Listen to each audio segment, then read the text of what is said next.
Hello everyone, my name is Jessica Long and I'm an enrolled agent by the Internal Revenue Services, and I'm also a financial coach. And in this video today, I'm going to help you guys win with your money with some tips and strategies on winning with retirement. So, how many of you guys out there have a retirement plan? I don't care how much money you have, where you work, what do you do for a living. Guess what's going to eventually happen? Retirement is going to come for you. So that age is going to start to catch up with you. I remember just yesterday, I was a teenager. Today, I have a teenager that's about to graduate from high school. So in this video today, I want to share with you guys some myths, if I can say the word correctly, about retirement. I'm going to bust some myths about retirement and show you how you can retire and have enough money and start a plan today, no matter how old you are or no matter what job you have for that matter. So let's get right into it. So if you see me looking to the side, I have my computer here with all my notes. So that's why you see me looking to the side. So myth number one. I am waiting for my Social Security. I'm just going to work and wait for my Social Security to kick in. Now, you guys know that government reliance on anything is never the answer to your life, your money troubles, your family, or relying on anyone for that matter. Your retirement, your life, your money, and what you do with it is in your hands. So that's myth number one. And also, did you know that over 40% of older adults only have Social Security as their main source of retirement?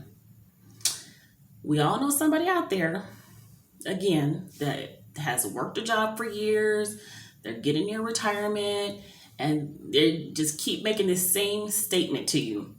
When my Social Security kick in, when I get to Social Security age. I know people like that. I have people in my family that are like that. Even though I am an enrolled agent and a financial coach, and I can help them in their situation, but they still have this strong, deep-seated belief in Social Security saving their day. So again, over 40%. That's a lot of people dependent upon the government to save them, to save their future, to help them out when the chips are down. And not a good thing to do. So also, let's look at the word Social Security. Now, it's called Social Security, but nowhere in there does it say Jessica's Security. It says social. So I'm just a name. I'm sorry, not a name. I'm just a number. I'm just a social. I'm lumped in together with everybody else. Now, I don't like that. You know, if it was designed to say Jessica's Security, Jessica's this or that, then that's different. Or how about you guys out there? Brian's Security, Brian's future. But it's not designed that way. It's designed to lump everybody into the same category so they can try their best to assist as many people as they can. But again, ultimately, remember that your Social Security, your future security is in your own hands. So I want you guys to remember that. What else do we want to talk about here? Most people who retire nowadays collect about an average of $1,500 a month with Social Security. Let's talk about that for a split second. $1,500, that's rent money nowadays, and sometimes even more. So $1,500 a month, let's say you retired today, or you retire 2-3 years from now. $1,500 a month, it's not going to stretch that far. So that's rent money. So you want to have enough income coming in the future so that you can have enough to not only pay the rent, but you want to eat. You want to be able to pay your light bill, your utility bills, You're going to want a cell phone in the future. You're going to want to buy a pair of shoes. You're going to want to wear clothes. You're going to want to have money to go to your doctor's appointment. You're going to want to need transportation money. So $1,500 a month on Social Security, that's not security, in my opinion. So again, I'm going to give you guys at the end of this video tips and strategies at no cost on how you can achieve your actual security. Remember, it's on you. It's not on the government or anyone else. It's on you. So let's see what else we're going to look at here. Let's also look at, again, the quality of your life is dependent upon you, not the government. And obviously when the government decides to give you a stimulus check. So let's not even look at a stimulus check to save us. I want to teach you guys that, it's in your hands. So let's look at myth number 2. I will work during my retirement. How many of us, again, have heard people say that? And well, that's great. You can't work in your retirement. Honestly, I plan on working into my retirement, not because I have to, but because I love what I do. I love helping people. I love sharing knowledge. I love seeing people save their money and seeing their, families be changed, lives being transformed by just knowledge, things that they just don't know, and how to win with their money. So I plan on working into retirement. However, what if you can't because of health-related issues? What if you get to the point where, because of your health, you cannot retire? I mean, you were forced to retire. I have a family member like that.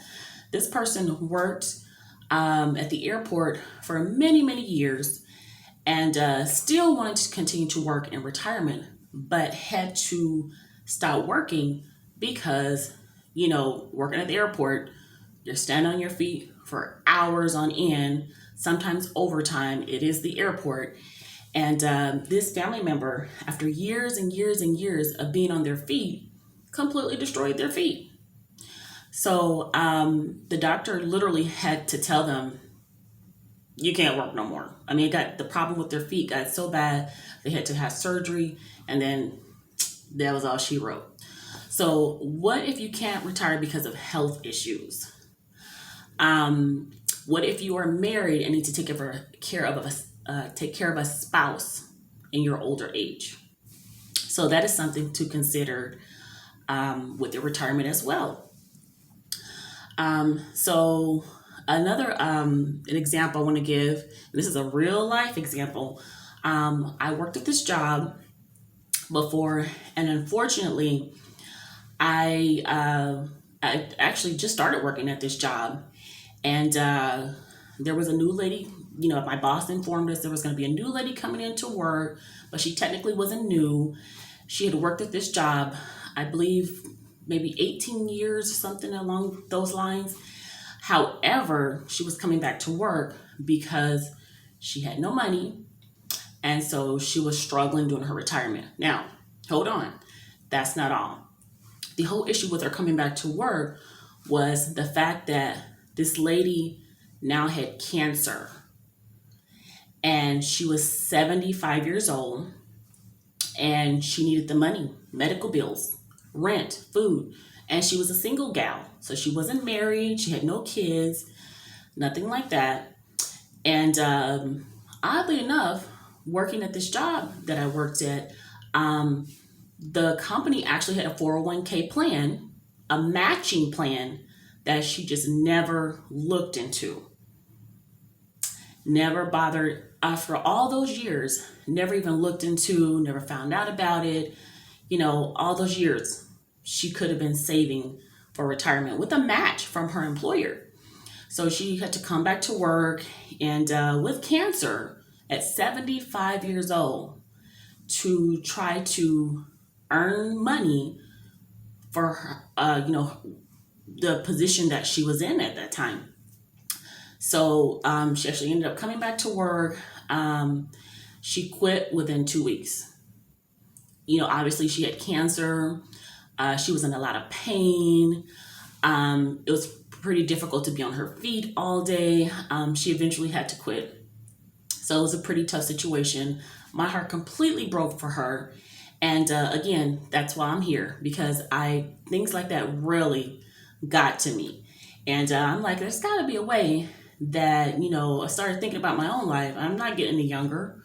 I'm not going to reveal my age, but I have a kid that's going to be graduating high school soon. So I'm not getting any younger. And I need to change my life. One day, I'm going to be 75 years old. And I need to figure out how can I have the best quality of life and retire with dignity and not have any reliance on government assistance or a family support. So that's why I'm here, whatever. So that's my little example to you guys why retirement is so extremely important, and planning for retirement. And so that's one of those myths that, myth number 2, I will work during retirement. You may not be able to. So let's look at myth number 3. Medicare will cover all my expenses when I hit 65. Again, reliance on someone else to save me out of my troubles. So while these, Medicare is there, let's briefly talk about what they will cover you for and what they won't cover you for. So Medicare is obviously an affordable healthcare program that is there, and it will cover doctor's visits, medication, and hospitalizations when you hit 65. Okay, sound not too bad so far yet. Let's go on further. Medicare does not cover the cost of deductibles, co-pays, or any long-term care that lasts more than 100 days. So if you get sick or ill in some type of way and you are going to be, in the hospital for a long time, eventually their assistance is going to run out. There's going to bounce back on you, back to your wallet. So on average, those assisted living care facilities can cost $50,000 and more per year. And that does not even cover if you want a private room. So did you guys hear that? At $50,000, that's for you to share a room. It's not even to have your own private room.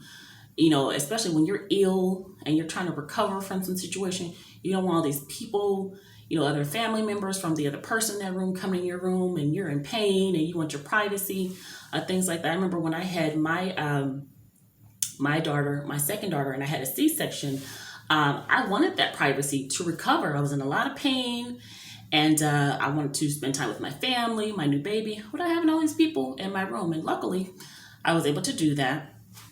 I had good insurance at the time, so I was able to do that. And I just can't even imagine what that would feel like, to be in a room with multiple beds and you're trying to go through this recovery period. So something to think about, something to put on your mind, food for thought. And here's another big thing about Social Security and Medicare. So according to the latest government report on their whole Social Security program, eventually it's going to run out. I don't know how their planning is, what they're doing, but once that runs out, let's talk about, let's say in the future, you are on Social Security. Now you're retired, let's say you're 85, 80 years old, 75, and you obviously don't want to work at that age. So if Social Security does run out, let's talk about some of the things that can happen at that point in time during your retirement. So something to think about. What they will possibly do is raise the eligibility age. So you may have to work longer. I believe right now the age is 67, somewhere along there, 65, 67. So they will raise the eligibility age to who knows what your eligibility age will be in the future, 10, 15 years from now, 5 years from now. The economy is struggling a little bit right now because of the pandemic. So they could possibly, make changes. You never know. But I do know in the future we'll be running, Social Security will be running out, so they will make changes. So they could possibly raise the eligibility age, increase the premiums. I remember this is during your old age. So increase premiums or reduce coverage in order to cut costs. You don't want them to reduce their coverage. So that would not be a good thing while you're retired. And, in order to keep benefits going for future retirees. So those are some of the things that could possibly happen while you are at your retirement age. So raise the eligibility age, increase premiums, or reduce coverage. Those are three things you do not want to have to deal with in your old age. Okay, let's talk about myth number 4. It's way too early or too late for me to start thinking about retirement. Now, I'm going to be honest. For me, when I was 18 years old, 16 years old, 25 years old, I wasn't thinking about retirement. I was a single mom with 2 kids trying to figure out, how to get the rent paid, food on the table, things of that nature. I wasn't thinking about, retirement, like I'm sure a lot of people are, when you're that young. And I had 1 kid when I was 25.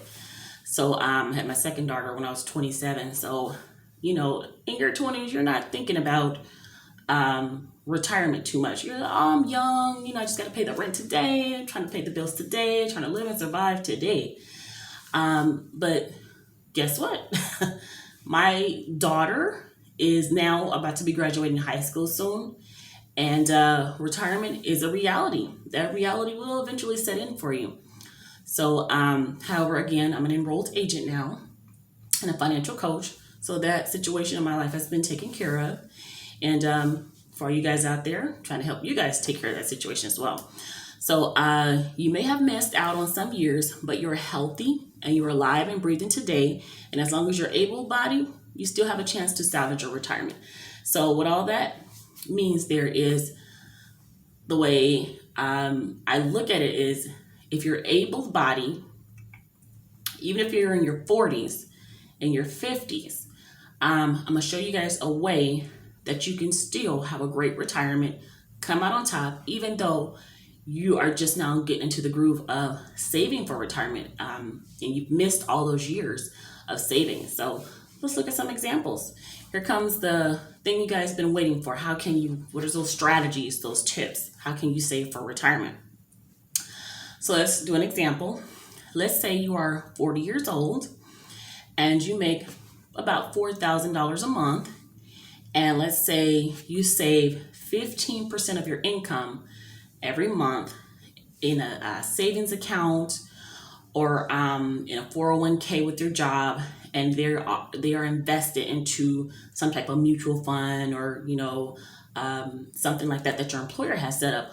Or even, we're going to look at both examples. We're going to look at an example if you're just saving this 15% in your regular savings account, or or having it saved in your employer's 401k plan, and it's invested into some type of stock options. So let's look at those examples. Let's crunch some numbers. And this is going to be really simple for you guys to understand. I want to make sure I break this stuff down for you to make it plain and simple. Because that's another reason why a lot of people are not interested in learning these things, or don't even get around to thinking about retirement, things of that nature, because they're like, this stuff is too difficult for me to understand. I've seen that happen a lot of times too. So they get frozen in fear and then they just don't plan. So let's crunch some numbers in a simplified manner. So you make, let's say on average, $4,000. You're age 40. Let's say if today you have 0 in savings and you start on your next paycheck saving 15% of your income per month. So let's look at some numbers here. So you're age 40, you're going to retire, for example, let's say you're 40, you're going to retire at age 67. So if you save your 15% every month 15% of that $4,000 that you make every month, that is $600 you will be saving per month into a bank account or into your employer's 401k plan in order to have set aside for retirement. You just started, like literally you just started today, your first 15% into retirement. Now, if you are in your employer's plan or in some type of Roth and you're investing in mutual funds, stocks, or some type of thing of that nature, and you're getting back at least an 11% return on your investment per year, you would have contributed in 27 years 100,900 and how can I say that? 194. Okay, let me say that again.